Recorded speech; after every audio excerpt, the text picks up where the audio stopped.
koro gigo ng'wech giringo. Ng'ato kaka David Ochieng ne dwaro kome ma Ugenya. Ne ong'eyo maber ni koko riwore gi Azimio to ok onyal yudo kome ma Ugenya. Kosetieko mano koro ogo ng'wech oringo. Sama spika ne wacho kawuono ni jood bura 14 gi nigi ratichgi mar riwruok gi chama moro amora. To ratiro mar jok manogonegi kura to ket kanye?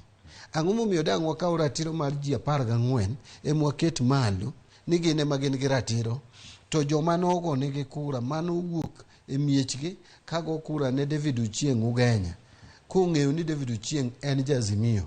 To koro sani David Ochieng ochopo Nairobi, oa e Azimio odhi e Kenya Kwanza. Gito ng'ama geng'o kata protect ratichgi jowa ma jo Ugenya ka. Kata mana jo Mandera manogo kura ka ong'eyo ni jo wabunge gi gitero e Azimio.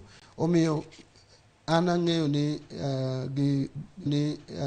gi experience masebedogo, speaker no timo ruling miluongo ni a political ruling. Kalure gi ng'eto ma speaker chal ni koro